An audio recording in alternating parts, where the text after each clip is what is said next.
low que vous n'allez pas voir dans la vidéo.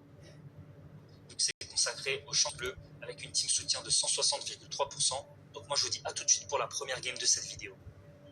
Donc on se retrouve pour la première game de cette vidéo. En face de nous, comme vous pouvez voir, il y a une équipe à 190 000 de puissance avec un Shanks, un Roger, un Brook et le Kid Lao SBF. Avec nous, comme vous pouvez voir, il y a le Usopp qui est sorti dernièrement, le Sanji et le Shanks Red. Donc que dire de ce personnage? Avant son rééquilibrage, c'est vrai que le perso était plus trop méta, mais depuis qu'ils ont fait son rééquilibrage, ils ont augmenté la vitesse d'animation de ses SP, de ses attaques auto. Et pour moi, c'est devenu un tout autre personnage. Et honnêtement, pour moi, il vaut vraiment sa garantie qui était de 800 diamants la dernière fois qu'il était sorti. Donc là, je suis entre deux face à Shanks et Roger. Et vous allez voir que là, avec les esquives parfaites, avec mes compétences, je vais réussir à les tenir et je vais même réussir à gagner mes vis-à-vis contre eux. Donc là, je claque l'esquive parfaite, je vais mettre KO le Shanks. Je claque ma spé de contre face au Roger et je vais le mettre KO avec 25 000 de puissance. Donc c'est vrai que c'est un personnage qui à chaque fois met un KO un adversaire. Il gagne, il me semble, 25%, il prend 25% d'attaque supplémentaire. Il peut faire ça jusqu'à 4 fois, donc prendre plus 100% d'attaque, qui est vraiment énorme. Donc là, je claque l'esquive parfaite. J'utilise ma spé de contre, comme je vous avais dit dans la dernière vidéo. L'aspect 1, l'aspect de contre comme ça, c'est toujours très très fort pour les personnages dans ce jeu. Il y a beaucoup d'adversaires qui se projettent un peu trop vite. Je prends le KO sur le Zoro Onigashima. J'utilise ma spé un peu trop tôt, mais c'est pas grave, je prends quand même le KO parce qu'il est porté. Salut à tous, j'espère que vous allez bien. Aujourd'hui, on va mettre des match-ups, nous qui jouons Roger. Donc on se retrouve pour la première game de cette vidéo. En face de nous, comme vous pouvez le voir, il y a un Kobe, il y a un Kid Lao SBF, il y a le Shanks Red et il y a le Perospero. De notre côté, comme vous pouvez le voir, il y a un King, il y a nous qui jouons Roger, il y a un autre King et il y a un Zoro Onigashima. Donc au niveau des match-ups, on va pouvoir voir ce que donne le Kid Lao SBF face au Roger. Vous allez pouvoir voir que c'est un personnage vraiment qui peut même faire de grands dégâts face au Kid Lao SBF, c'est pas mal. Mais vous allez aussi voir que dans cette méta, c'est un peu mitigé, c'est-à-dire que vous pouvez tomber sur des match-ups où vous allez mettre beaucoup de dégâts, notamment face aux éléments bleus, mais au vu du nombre d'éléments rouges qui sont sortis dernièrement, avec notamment les défenseurs comme Brook Onigashima, King, Nami Onigashima, c'est aussi un personnage qui peut prendre assez cher, donc ça dépend vraiment des match-ups sur lesquels vous tombez avec ce Roger. Il va beaucoup dépendre du Kamusari notamment, donc là je décide d'affronter le Kobe que je vais empêcher notamment de capturer. Donc là, je décide de mettre une attaque auto et il utilise son esquive parfaite un peu trop tard et j'arrive à prendre le KO. Donc là, j'utilise l'esquive parfaite face à la Yamato V2. La Yamato V2, faut faire assez attention. Je décide d'utiliser ma spé pour détruire son bouclier. Je prends zéro risque, honnêtement. Donc là, j'utilise mes attaques auto et je lui mets très très cher et je vais réussir à la mettre KO en seulement 3 attaques auto. Donc j'ai pas regardé si la Yamato V2 en face était opti. Donc là je vois qu'il y a le Kaku je vais pas laisser capturer, je vois qu'il essaie de capturer forcément, je vais pas le laisser faire. Là j'utilise mon Kamusari, je prends le KO avec 16 000 de dégâts, donc ce qui est correct, ce qui est toujours assez correct, notamment face à un élément rouge. Donc là je vois qu'il y a 2 Shanks, je vais pas me projeter du tout, je temporise parce que ils peuvent mettre assez cher très très rapidement.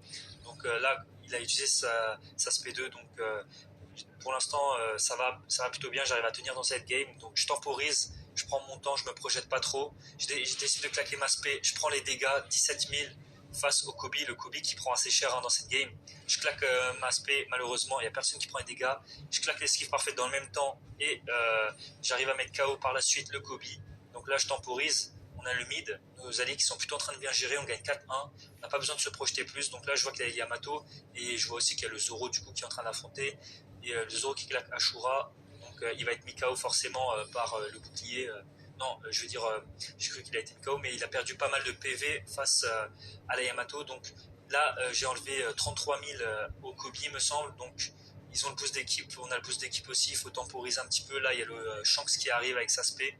Donc comme dit, je ne me projette pas, on est en train de gagner malheureusement, cette spé qui est très très difficile à esquiver honnêtement, c'est l'aspect de Shanks Red, l'aspect qui ressemble à celle de Riley, elle est vraiment trop dure à esquiver, donc là ils sont en train de reprendre davantage, je vais essayer de revenir avec le Sanji Soba Mask, mais il n'y a pas grand chose à faire, tout ce que je peux faire c'est défendre dans ma zone de tas de trésors, mais je vois que mon allié dans la zone de tas de trésors capture, donc là je me dis qu'on va peut-être reprendre l'avantage, et c'est ce qui va arriver parce qu'on va reprendre l'avantage 3-2, on aura fait un score de 6298, on aura fait game assez correct. On finit MVP, donc je décide de mettre un bien au king. Donc on va voir, on a fait combien de drapeaux capturés et combien d'ennemis KO. Donc on a fait un drapeau capturé et 5 KO. Donc on se retrouve pour la deuxième game de cette vidéo. En face de nous, il y a un Kidlow SBF, il y a un Riley. On peut voir qu'il y a le Zoro Nigashima et la Nami Onigashima.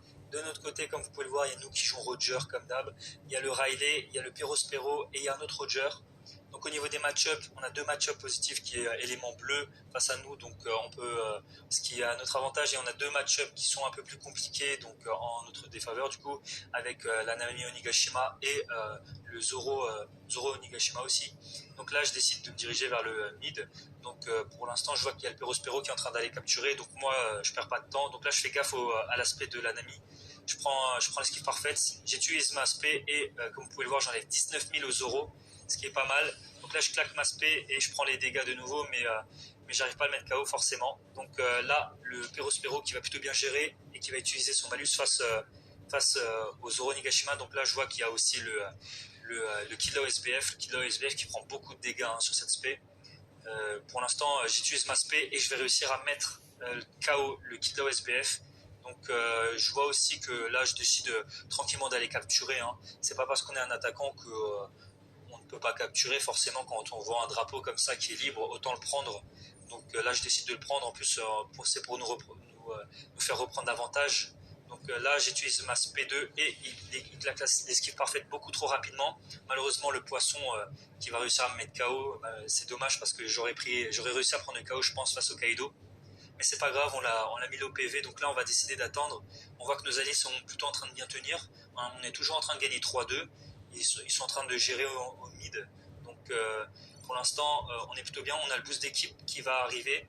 Donc le boost d'équipe qui va nous mettre bien, honnêtement.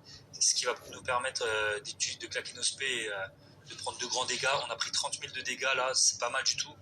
Donc là, je claque ma spé et je vais prendre un KO et je vais prendre des dégâts sur le Zoro Nigashima. Donc honnêtement, c'est un personnage, même s'il date d'il y a des années, il est toujours capable de prendre pas mal de dégâts. Il va beaucoup reposer sur sa capacité à utiliser ses spé notamment. Ça dépend, les attaques auto vont dépendre notamment de l'élément de l'adversaire. Par exemple, un élément bleu au niveau des attaques auto avec le Roger va faire très très mal.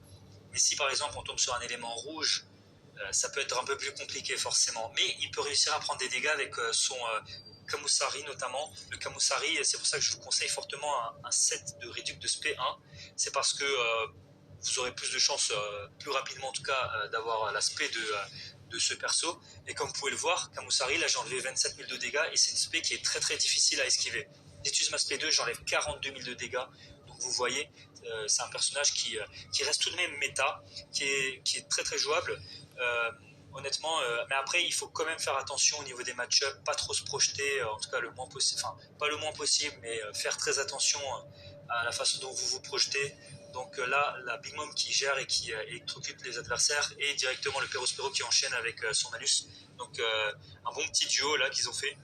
Donc là, je décide de temporiser. Je prends l'esquive parfaite sur le Zoro. J'utilise Kamusari. Donc là, j'ai le boost d'équipe. C'est le moment où on va pouvoir prendre des petits KO. Donc là, j'utilise mes attaques auto et je vais mettre KO le Zoro. Je vais utiliser ma spé et je vais mettre KO le Zoro Nigashima. Donc on va finir avec un score de 7590. Donc on aura fait une très très belle game. Donc ça sera tout pour cette vidéo. Si vous avez aimé la vidéo, n'hésitez pas à mettre un like, à vous abonner pour soutenir la chaîne. Et moi, je vous dis à la prochaine pour une toute prochaine vidéo. Ciao tout le monde.